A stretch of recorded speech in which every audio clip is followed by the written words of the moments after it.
जी dear team, तो कैसे हैं आप? उम्मीद करता हूँ खैरियत से होंगे। तो आज हम अपना जो पिछली दफ़ा आपने सिलसिला शुरू किया ऑर्डर बुकर की ट्रेनिंग का, उसका पार्ट 2 है, क्योंकि पहले वाले पार्ट में बात मुकम्मल नहीं हुई थी और अभी हमारी बात चल रही थी, तो वीडियो लंबी होने की वजह से उसको एंड कर दिया था, तो इसलिए आज हम उससे ही बात को आगे बढ़ाएंगे।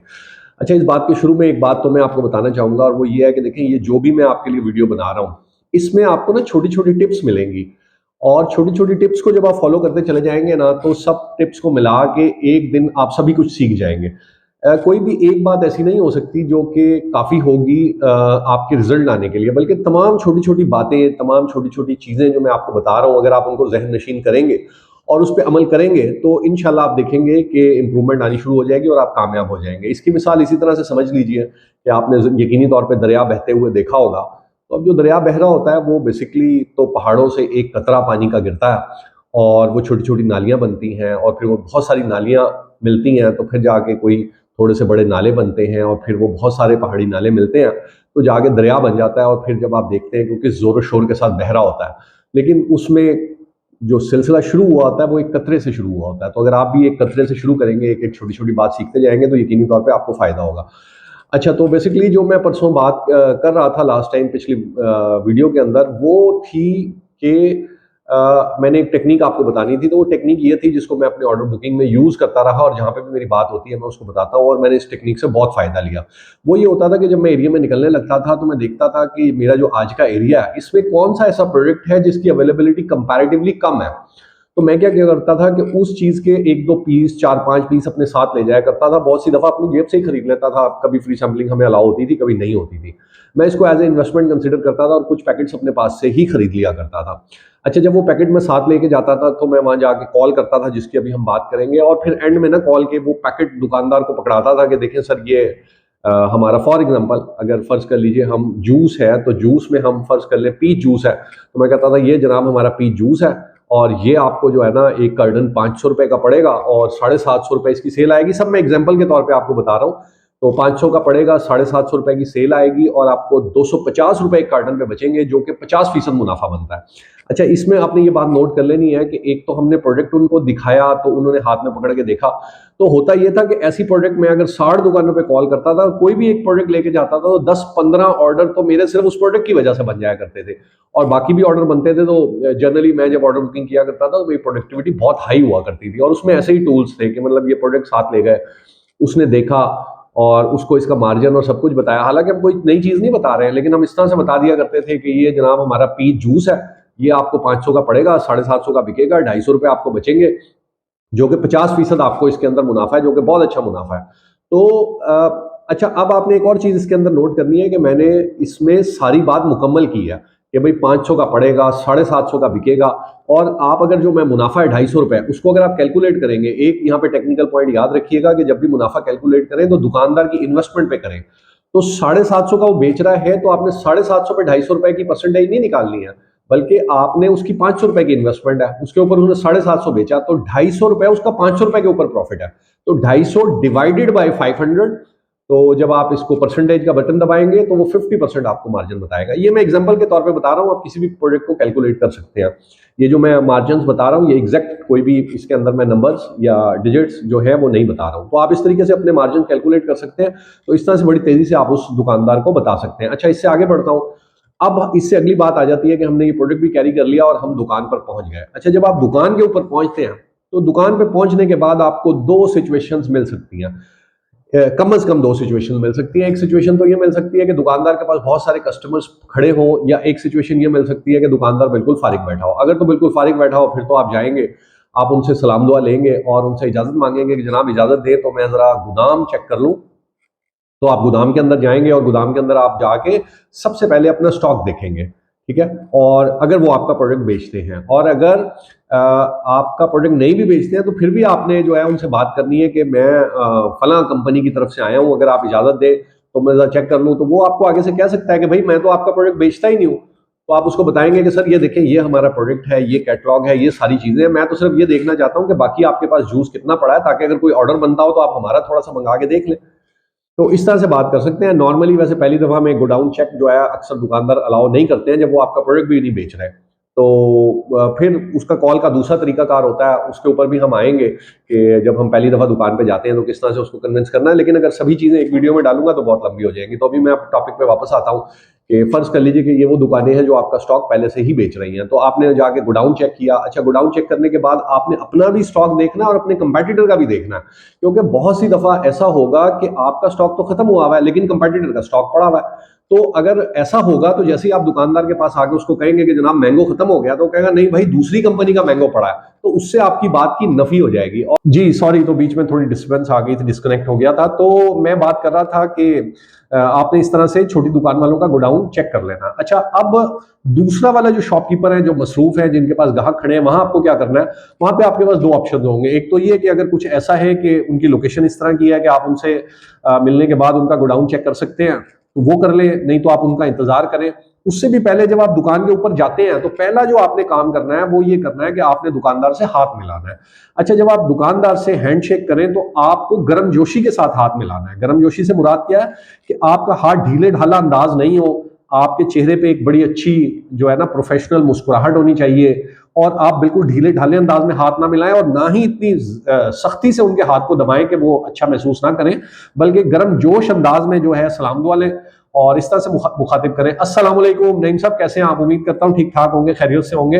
नईम साहब, मैं फ्रूटास की तरफ से फरहान हाजिर हुआ था, तो सर इजाजत दें तो मैं जरा गोदाम देख लूं? तो वो आपको कहेंगे जी देख लें, या अगर कोई रुकावट होगी तो वो आपको बताएंगे। तो जब आप गोदाम देखने के लिए चले जाएं तो आप गोदाम के अंदर जो है जाएं और जाके वहां अपना भी स्टॉक देखें, कंपेटिटर का भी स्टॉक देखें। उसके बाद दूसरा काम आपने ये करना है कि जो भी आपका स्टॉक गोडाउन के अंदर पड़ा हुआ है वो वहां से आप लें और अपने शेल्फ के अंदर उसको डिस्प्ले कर दें। अगर जैसे जूस के केस की बात करेंगे तो आप विजिकूलर में उसको डिस्प्ले कर दें, और अगर किसी भी दूसरे प्रोडक्ट की बात करेंगे, या जूस ही इवन हमारा जो है ना शेल्फ में भी डिस्प्ले होता है, तो आप जूस निकाल के गोडाउन से शेल्फ में डिस्प्ले कर देंगे। तो वो करने के बाद आप वापस आए, तो जब आपने ये डिस्प्ले भी कर रहे हैं तो शॉपकीपर नोटिस कर रहा है कि आपने गोदाम से माल भी निकाला है, आपने शेल्फ में डिस्प्ले भी किया है। फिर आप उनके पास आए और उनको आने के बाद आपने अपनी सेल्स कॉल शुरू की, और सेल्स कॉल आपने इस तरह से शुरू की कि जनाब आपके पास मैंगो जो है उसमें एक कार्टन रह गया है हमारा, और एक कार्टन ही आपके पास फ्रूटियन या नेस्ले या किसी भी कंपनी की बात आप कर सकते हैं उनका पड़ा हुआ है।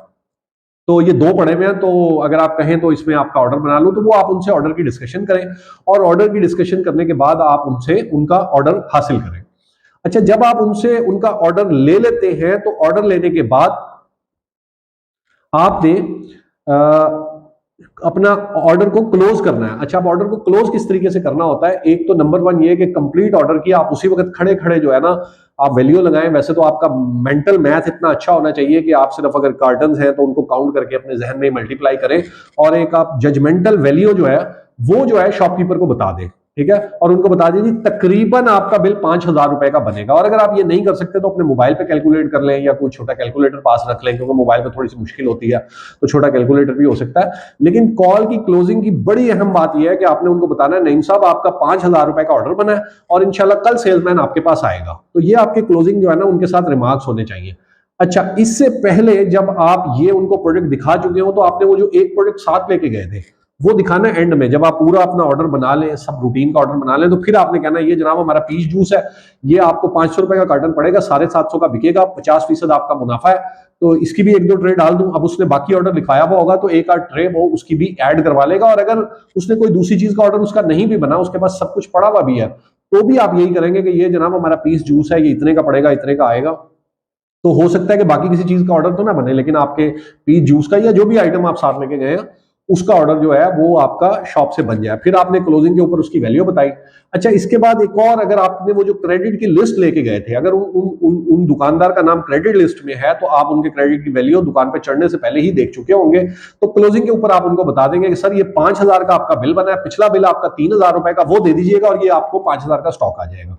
आइडियली तो मेरी रिकमेंडेशन ये है कि अगर किसी भी दुकानदार का पिछला बिल 3,000 का है तो उनका नया ऑर्डर भी 3,000 से ज्यादा का मत बनाएं। हमेशा कोशिश किया करें कि दुकानदार का स्टॉक कम से कम जो है ना क्रेडिट के ऊपर आप उनको दें, और ज्यादा से ज्यादा जो आप उनको स्टॉक दें वो 7 दिन से ज्यादा का नहीं होना चाहिए। इससे आपको कई फायदे होंगे। एक तो आसानी से हर हफ्ते आपका क्रेडिट रोटेट होता रहेगा। नहीं तो दूसरे केस में क्या होगा, अगर एक दुकानदार की 5,000 की सेल है और आपने उनको 10,000 का स्टॉक दे दिया, तो अब उनका क्या होगा कि मुझे पिछला 10,000 का पेमेंट करनी है तो मैं अगला 10,000 का या 5,000 का माल लूंगा। तो वो उनकी कोशिश क्या होगी कि वो 10,000 की आपका पेमेंट करें और 15,000 का माल ले लें, यानी 3 हफ्ते का ले लें। और जब वो 3 हफ्ते की आपको यानी 15,000 की पेमेंट करें तो आपसे 20,000 यानी 4 हफ्ते का माल ले लें। इस तरीके से आपको नुकसान क्या होगा कि एक तो आपके डिस्ट्रीब्यूटर का जो क्रेडिट है वो मार्केट में फंसता चला जाएगा। दूसरा आपको नुकसान होगा, आपकी प्रोडक्टिविटी कम हो जाएगी। अगर फर्ज कर लीजिए शॉपकीपर ने आपसे 2 वीक का स्टॉक ले लिया तो अगले हफ्ते उनका ऑर्डर नहीं बनेगा, तो आपका एक बिल कम हो जाएगा, तो आपका जो प्रोडक्टिविटी का टारगेट है उसको अचीव करने में मुश्किल पेश आएगी। इसका बेहतर हल क्या है कि आप जो है ना वीकली उनको स्टॉक दें, वीकली रिकवरी आए, डिस्ट्रीब्यूटर का क्रेडिट भी ज्यादा ब्लॉक ना हो, डिस्ट्रीब्यूटर को यह भी फील आए कि भाई आपका क्रेडिट बड़ा रेगुलर चल रहा है और इसके साथ साथ आपकी हर हफ्ते प्रोडक्टिविटी भी होती चली जाए।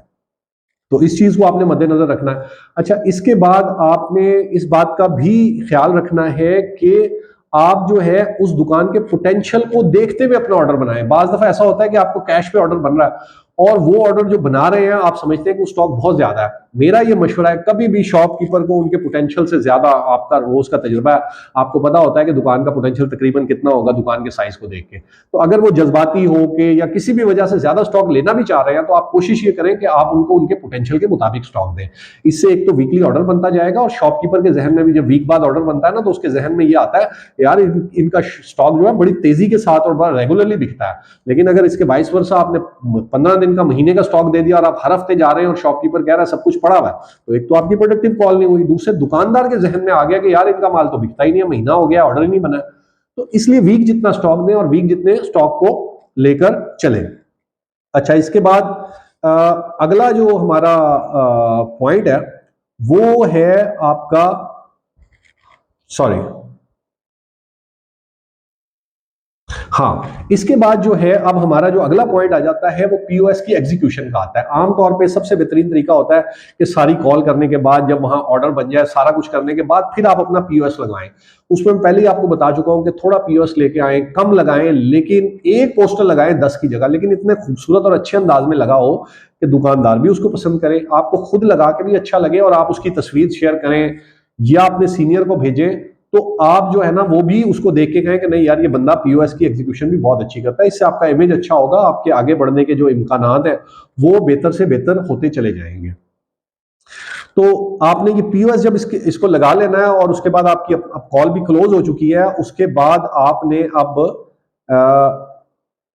कॉल भी एंड कर लिया। अब आप जब उस दुकान से निकलेंगे, उस दुकान से आप बाहर निकलें, तो इस दुकान से निकल के जब आप अगली दुकान तक जा रहे हैं, अब वो आपका 1-2 मिनट का ट्रैवल होगा बाइक पे। ये जो 1-2 मिनट है ये बड़े अहम है, इसमें आपने एनालिसिस करना है इस दुकान पे जो आपने कॉल की थी उसके हवाले से कि क्या इस दुकान पे जो मैंने कॉल की, क्या वो एक नाकाम कॉल थी या एक कामयाब कॉल थी। अगर मेरी नाकाम कॉल थी तो मैंने क्या गलतियां की, अगर कामयाब कॉल की थी तो मैंने क्या अच्छा किया, और क्या मैंने इस कॉल की बुनियाद पर अगली दुकान पे बेहतर करना है। तो जब आप एक दुकान से निकल के एनालिसिस करके अगली दुकान की कॉल करेंगे तो आप यकीन करें हर दुकान पे आपकी कॉल बेहतर से बेहतर होती चली जाएगी और आप बहुत बेहतरीन जो है ना प्रोडक्टिविटी मार्केट से गेन कर पाएंगे। तो इसलिए एक दुकान से निकल के दूसरी दुकान का जो फासला है, इसके वक्त को आपने खर्च करना है अपने पहली दुकान के ऊपर किए गए काम के एनालिसिस से।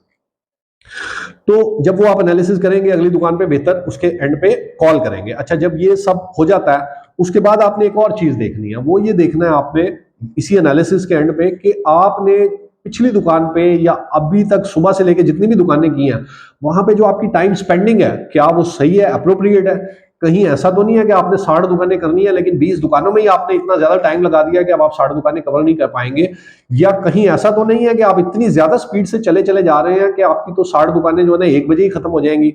तो आपको जाहिर है एक टाइम बैलेंस भी लेके चलना होता है। और इसका बेहतरीन तरीका क्या है कि छोटी दुकान के ऊपर कम टाइम देना है क्योंकि वहां से कम वैल्यू का ऑर्डर बनता है, बड़ी दुकान के ऊपर ज्यादा टाइम देना है। आमतौर पे हमारे सेल्स में एक बहुत बड़ी गलती क्या हो रही होती है कि हमारे लोग छोटी दुकान पे ज्यादा टाइम देते हैं, बड़ी दुकान पे कम। इसके पीछे रीजन क्या होती है कि जो छोटी दुकान वाला होता है वो फारिग बैठा होता है, आप उसके पास जाते हैं, वो गपशप, वो कहता है अजय भाई बैठे चाय मंगाता हूं आपके लिए, वो कोई पॉलिटिकल जो है ना डिस्कशन शुरू कर देता है या कोई मजहब से मुतालिक बात शुरू कर देता है या कोई खेल से मुतालिक बात शुरू कर देता है। आपने उसको अवॉइड करना है। वो छोटी दुकान है, वहां पे उतना ही टाइम दें जितने की जरूरत है। अच्छा, बड़ी दुकान पे कम टाइम क्यों लगाते हैं? वहां पे रश होता है, वो दुकानदार आपको टाइम नहीं देता, आप भी जल्दी जल्दी निकलते हैं। बड़ी दुकान पे आपको टाइम लगाना है, वहां पे किसी तरीके से आपने दुकानदार से एक आध इधर उधर की बात जो है ना उसको टच कर लेना, क्योंकि ये बड़ी दुकान है, इसमें बहुत ज्यादा पोटेंशियल है। अगर यहां आप ताल्लुकात बनाएंगे तो आपके लिए कहीं ज्यादा फायदेमंद होंगे एज कंपेयर टू एक छोटी दुकान के, जिसका पोटेंशियल ही बहुत कम है, जिसके पास ग्राहक ही बहुत कम है। तो हमेशा बड़ी दुकान पे ताल्लुकात बनाने के लिए आप वहां पर थोड़ा सा वक्त लगाया करें। अच्छा, ये सब हो जाएगा, इसके बाद अपनी कॉल्स करके आप शाम को जब अपनी डिस्ट्रीब्यूशन पे आ जाएं तो आप अपने, खैर अगर आप कंप्यूटराइज बिलिंग है तो अपना सिंक्रोनाइज करें, या आपके पास मैनुअल बिल है तो वो आप जो है ना डिस्ट्रीब्यूटर के हवाले करें। अगर सेलमैन को उसी वक्त समझाना है तो समझाएं, या सुबह समझाना है तो वो है। और उसके बाद ना अपना आपने डे का एनालिसिस लाजमी करना है कि जो आपका आज का पूरा दिन था इसमें आपने क्या नया सीखा। ये याद रखें, अगर जिंदगी में आगे बढ़ना है तो एक चीज अपने पल्ले बांध लें, वो ये है कि हर रोज कुछ नया सीखना है। और जिस दिन नया न सीखा हो उस दिन ये रिग्रेट करना है कि यार आज का दिन जाया हो गया, आज मैंने कुछ भी नया नहीं सीखा। सब कुछ किया, टारगेट भी किया, मतलब अचीवमेंट भी की, सब कुछ किया, लेकिन कुछ नया सीखा नहीं है। तो अगर नहीं सीखेंगे ना तो फिर क्या होगा, पीछे रह जाएंगे। हर रोज कोई नई बात सीखें, शाम को एनालिसिस करें कि मैंने आज क्या नया सीखा। फिर जब आप एनालिसिस करेंगे आपको कई बातें पता लगेंगी कि यार आज ये नई बातें मैंने सीखी हैं। उनको अपने जहन में प्रैक्टिस करें, याद करें, ताकि वो आपको याद हो जाए, आप भूले नहीं, ताकि वो नई बातें आपकी डिक्शनरी, आपकी ये ब्रेन के अंदर जो है ना फिट हो जाए और आपको आने वाले दिनों के अंदर जो है काम दें। तो ये मोटी मोटी कुछ बातें थी जो मैंने आपको कॉल्स के हवाले से बताई। इसके बीच में बेशुमार अभी बारीकियां हैं, बेशुमार बातें हैं जो हम डिस्कस कर सकते हैं। इसके अंदर बेशुमार चीजें थी जिसके ऊपर अभी हमें बात करनी चाहिए थी, लेकिन जाहिर है एक हद तक हम इस वीडियो में बात कर पाएंगे। मेरी ये कोशिश होगी कि ये ऑर्डर बुकर्स की अब जो वीडियो है इसमें हमने बेसिक कॉल की तो बात कर ली, अब इसमें जो छोटे छोटे जो है ना टॉपिक्स मेरे जहन में आएंगे, जो पॉइंट्स आएंगे, वो जब जब जहन में आए तो उनको इसी का सीरीज का हिस्सा बना के ऑर्डर बुकर के लिए मैं डालता चला जाऊं, ताकि ये ट्रेनिंग का सिलसिला जो है ना आगे बढ़ता चला जाए, आप सीखते चले जाएं। और इंशाल्लाह अल्लाह ने चाहा तो ये आपके लिए बहुत फायदेमंद साबित होगा।